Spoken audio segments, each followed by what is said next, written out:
Welcome to Seeing Scarlet. It is Shelby here with Tyler, and we have another Lady Raider commit, and this one is fun. Maybe a little under the radar for some of y'all, but once you see her highlights, you'll see why basketball industry experts are buzzing about Jalayah Bunny Ingram. Emphasis on Bunny. She's 5'9", y'all, and the girl is getting up there. She's averaging 7 rebounds a game. She had 5 double-doubles, would have led Texas Tech attacking double-doubles as a 5'9" guard. We had a pretty good 5'7" guard, Hima Nunez, that was out there leading us in rebounds for the Big 12 play.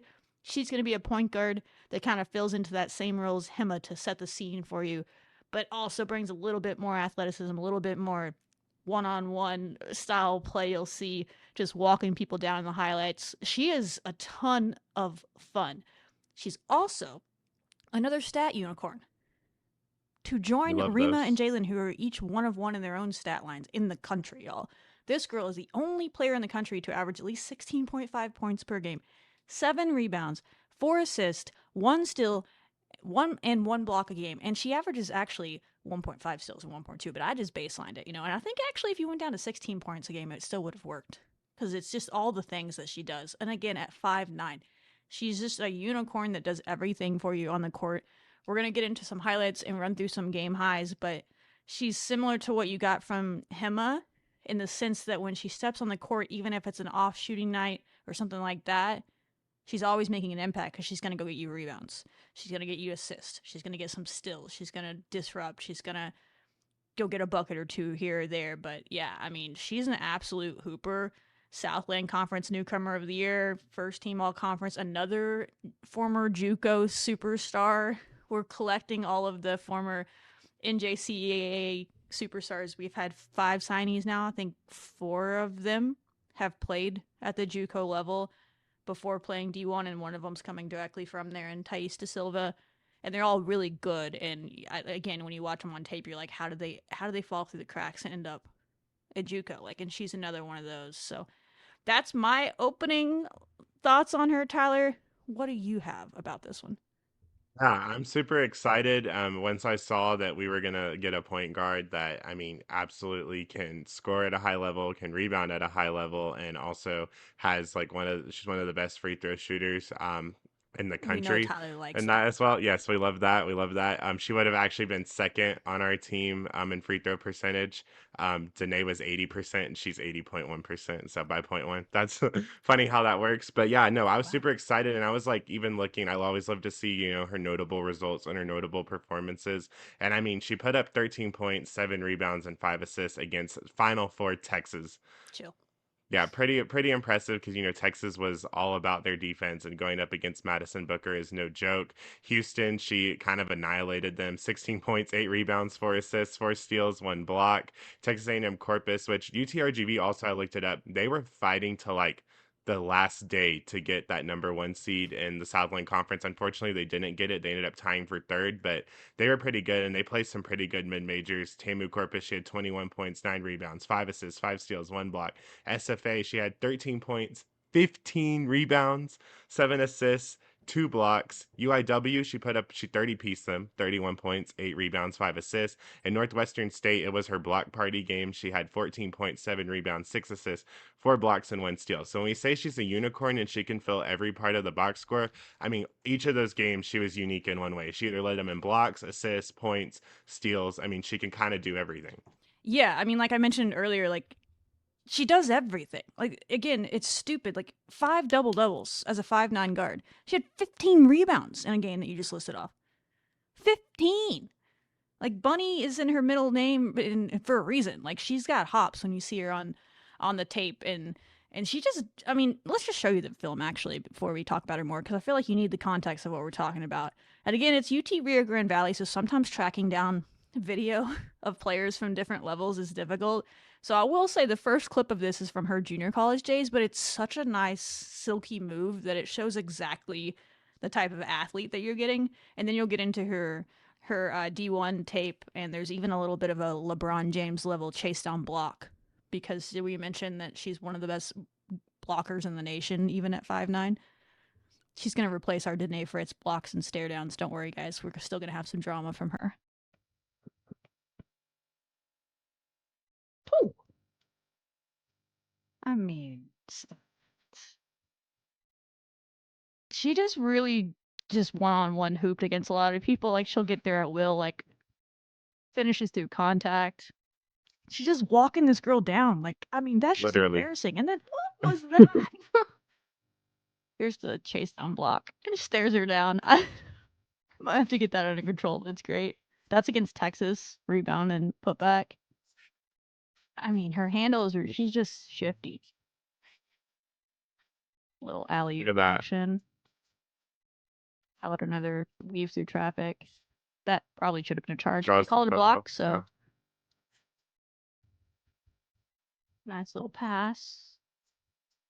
Another go get a rebound. This was at the end of the quarter, so she just kind of had to throw it up to beat the buzzer. We'll throw them on in the background, but you'll just see her ability to get to the rim. And when you watch the highlights, like, you'd assume that this girl just lives at the rim. But then I went and looked at her shot chart, and actually not really. Like, she definitely gets to the rim, but only 30% of her shots come at the rim, which is, I was like expecting to see like 50 the way that her highlight tape shows, because she can get there at will, but she also loves those shots in the lane that you're seeing. And she shoots those at like a extremely high rate, 40.5% on Wow. 116 attempts in the lane area, meaning like outside of 4 feet away from the rim and just that paint area. It's another player. We talked about that on our recent episode with Hooks, I believe. That we were collecting a lot of players that get to the lane a lot, and she's definitely another one of those. She lives in the lane, but it's really more the lane than it is the rim. And she only shot at about 40%, 45% at the rim, so maybe that's an area she can improve. And then she cooks in the mid range. You see that in there, and I know, efficiency, people want to our mid range shots, all these things, and in our offense, we do tend to like avoid those. So I don't know if we'll get her out of that habit or not, but she's actually one of the rare people that are really good at mid-range shots. So it's like, it's kind of like how you let Snoda kind of roam there, even though that maybe that's not Right. what the rest of us did. But she hits 40% from the mid-range on 150 attempts. Like, we might not have, as a team, taken 150 attempts in the mid-range. I'd have to look it up. She did by herself, and 40% of those, that's 8% Wow. above the D-run average as far as making them. And 35% of her shots came in the mid-range, which is an obscene amount of shots coming in the mid-range. Now, her percentages are, as far as field goal attempts and locations, a little bit thrown off by the fact that for a 5'9" guard, for a point guard who starts every possession outside the 3-point line, she does not take threes. And so Right. that's skewing her attempt percentage, because she's just not taking threes. I think she took 30 threes total all year or something like that. I don't know if that's an area that they'll try to grow. I think that's the one of the bigger concerns, is like we went through that with the point guard last year. Maybe we'll be prepare for that more, but she also, people are going to sag off of her. You've seen that even on some of the highlights you saw, but she just kind of just walks them down. So the question is she going to be able to walk them down at this level? Obviously, you read off what she did against Texas, against Houston. Didn't seem to be that big of an issue for her, even against those athletes. Houston finished at the bottom of the Big 12 last year, but athletically, y'all heard us talk about them on the show. They probably had one of the Oh most yeah, athletic teams in the for conference, sure. and defense wasn't necessarily their issue. They just couldn't shoot. So she was able to do it against them. They got blown out against Texas, but still she's playing against Texas and was able to do it. So you hope that she can overcome that. Maybe she gets a little bit better there. She's going to be a senior. You can't ever expect like a senior to take these huge strides and become a whole new person. But what I'll say about her is just her journey. She started 2 years at a JUCO, clearly under recruited. Then even out of a JUCO, still not discovered enough to make it to a Power Four, which is wild to me when you watch her play. Probably is Right. maybe a little bit of those inefficiencies, the lack of 3-point shooting. She goes to UT RGV, does all this. Now all the Power Four attention is like, hey, wait, we want you now. You're going to get to come into a program who Texas Tech has the best facilities for women's basketball. I will put it against anybody, because that Womble that they share with men's basketball, it's split down the middle. Everybody has the same exact stuff. They're not putting the women in the basement of another facility like they do at other places. Like, it's this, they're sharing the same high tech Right. equipment. And we saw how good, and we said it when we signed Hema last year. It was like, She has good form, and you see that when Ingram shoots Bunny as she goes by. 80% from the free throw line. Like, she's a good form shooter. You wonder if you put her in the facilities over the summer where she gets all this equipment that tracks her shooting and all these different tools that they have, if she'll get a little bit better. And if she can shoot around 30%, then that's a major win. Because people are going to sag off. And the question is can she walk them down like she did at that level? But I still think at minimum you found like an exact kind of disruptor impact player ad in the way that you lost from him and Nunez. It was so important to your team last year. And she's going to be able to go get a bucket in a different type of way. She's a score first point guard, although 4 assists a game is not bad by any means, 4.5. Right. But when she's getting the bucket, she's looking to score is maybe the difference in the two. And maybe that'll help, that attack mindset will help a little bit. When people sag off of her, she'll just laugh at them and like do them somehow, get them into her space and then use it against them is what you're going to have to hope. But I think she's a good pair with Ambrosia Cole Bro, the freshman that's coming in. As we know, Gianna Jordan is another 4-star freshman. She sounds like she's going to be injured and maybe miss the season or at least most of it. And so they wanted a veteran point guard. They looked at quite a few. They end up going with this like very high upside pick that is flashy, that's fun, that when you see her, like she's going to put some stuff on the highlight reel and get people to want to come watch her play. She's going to make mistakes along the way and all those things, but I think she's going to be a really fun player that fans are just going to fall in love with the same way they did first game out last year with Hema. People love that 5'9" guard getting 10 rebounds. Like, that's West Texas tough, you know what I mean? People are going to love that. Yeah, and also like what I like that she's kind of a score first point guard is just the fact of like it seemed like there were some times last year where which you even showed me the other day like that usage chart like there's not going to be I think a whole lot this year of people just kind of like standing around and maybe sometimes we kind of get clogged up a little bit because we're just trying to get open or trying to figure it out or if a team's playing a zone, you know, and we like are struggling to get to the paint, it seems like Jalayah is fine just taking them one-on-one and going to get that bucket, going to score and trying to break up any of that zone stuff that was going on or anything that was kind of affecting us and enforcing us to shoot on the outside. So I am excited that she is going to be able to kind of attack the basket and to kind of take on that one-on-one role on offense because I think that'll help us out a lot to have someone that's like, okay, I'm ready to go score if nobody is going to get open for me or help me out. Like we can go right to there. And even then she can drive in and then kick it out to one of our, more higher 3-point shooting percentage players as well. So I think this is a really great addition for us. Yeah, this might be the most create your own shot one-on-one team that Gerlich's had Mm-hmm. being at Tech. Definitely, I think it is. I think that's fair to say. Now, the question is how do this many high usage players play together? Because someone's not going to end up being that high. Like, you can't all, like, this girl's 31% usage. They're all coming from teams where they had the ball in their hands. They were making the plays for the majority of the time. I think Kiki Smith isn't probably the most natural because she's always been kind of like the second option on a team. Like, she'll slide in that role fine. But, like, how do these other ones work together? Hooks and Bunny and everybody, all Rima, like there's only one ball, you know what I mean? Like I think Jalen is used to playing in this system and sharing the ball. Everything Gerlich does is very predicated on assists and sharing the ball. And if you can get this group of elite, seemingly one-on-one players that can really just go get a bucket if they have the right matchup in the same way that Snuda could, if you can get them to buy in the same way that Snuda did to the team aspect as well, that's when this team could be really fun because they can play the pass it around, share it, find their open teammate, kind of pretty basketball. Oh, the shot clock's running down, things are breaking up, or even like we just know they have a terrible matchup. Oh, that girl can't guard Bunny. That girl can't guard Hooks. That girl can't guard, Kiki, Jalen, the insert Rima, whoever it is. Like they just get stuck in these bad switches on screens and stuff, which is going to happen with this team because there's so many mismatches. Then they can just let them ISO them and take them. So, again, it's all about buy-in. We've been through this before, but the skill on this team is insane to get to the lane. I do think they're slightly lower shooting percentage-wise, although if you added in Thais De Silva's ridiculous shooting numbers, which I can't do because she's a JUCO player, She probably brings it up because she shot 45% on like almost Yeah. 200 attempts. So she might even it out, and we'll see how she fits in. But she's kind of your sniper. But they all shoot over 30% from three still, except for this girl just didn't shoot them at all. And she still shot over 40% from the field, which is like the thing that last year we finally did for everybody on the team, shot over 40%. Mhm. And you're going to do pretty good things if you got that, for sure. But just overall, she's just a major impact player, like we talked about. The UTRGV was minus 30 Wow. net rating as far as offense and defense together when she was off the floor.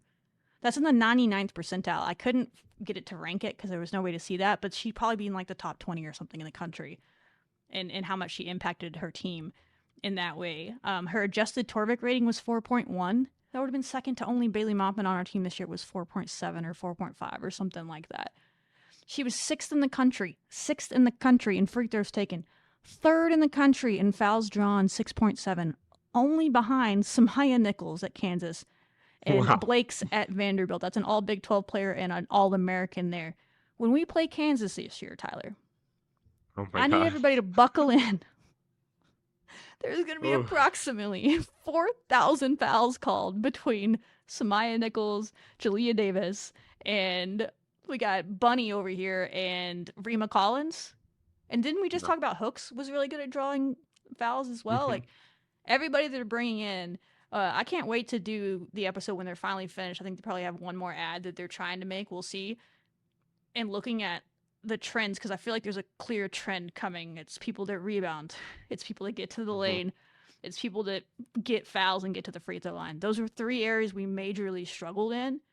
And she does all of these. Like, she's up there. I mean, she's All 29th in of the it. country in rebounding for a guard, 7.1 a game.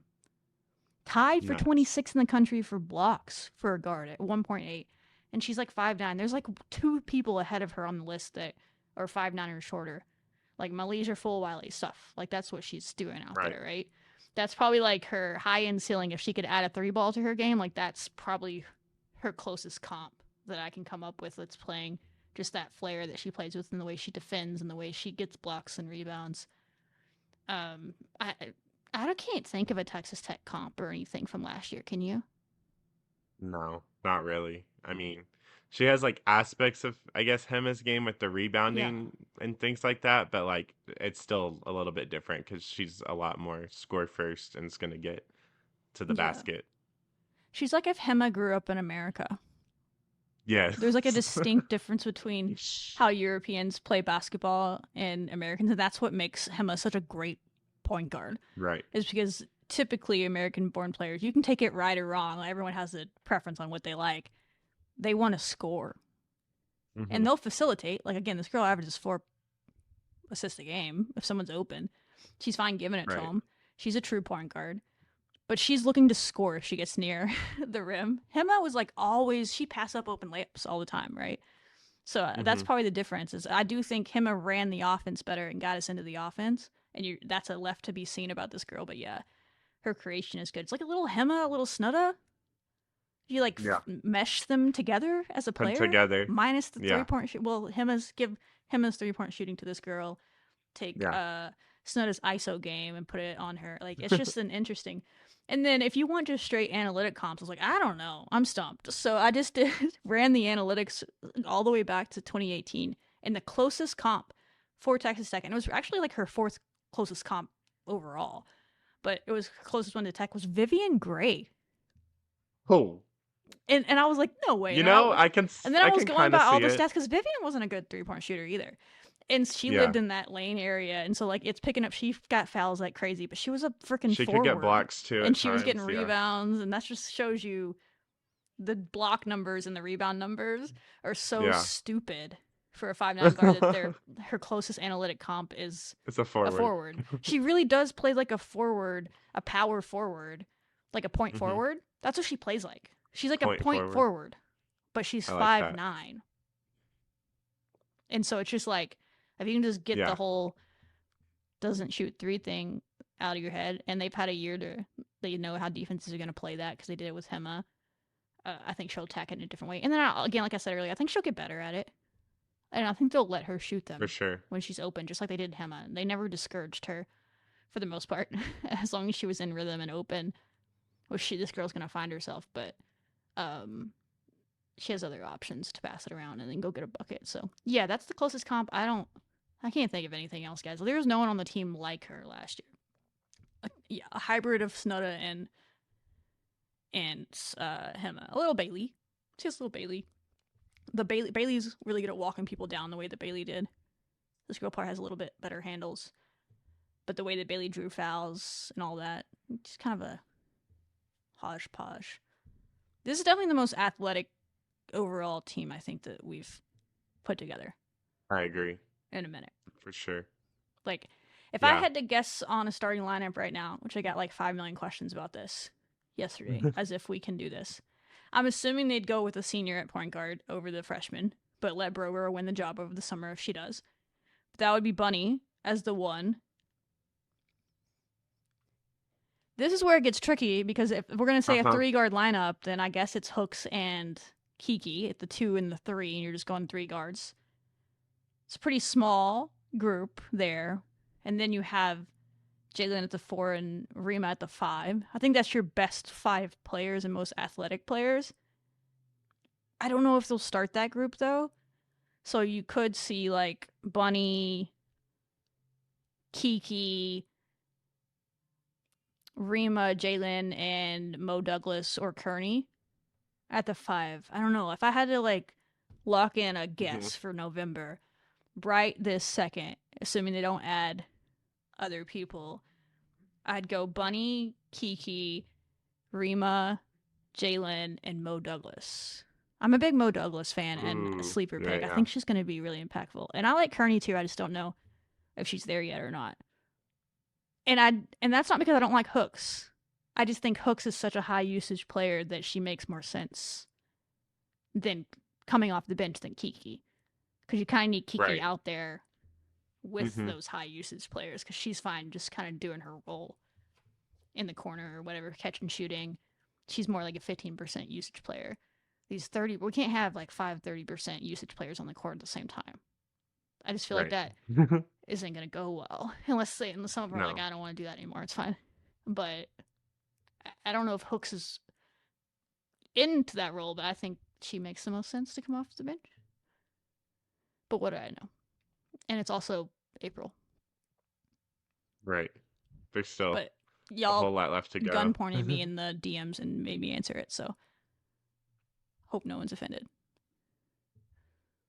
I mean, I think that's a pretty good lineup right there. I mean, that's kind of what I would go with as well. Just because I feel like Hooks also, like we were just looking, like Kiki didn't really like, she wasn't really a shot chunker as much. So like kind of like as you were saying in our Destiny episode, like Destiny can still get double figures and do whatever she needs to do in a less amount of minutes versus Kiki's going to be there and be more consistent or whatever. Like Destiny Hooks could definitely be 6 Woman of the Year. We could get back to back with that if she really pushes herself. She could be very much like Jaden Wooten from that's a good comp. From Oklahoma State. I got the right Wooten, right? Yeah.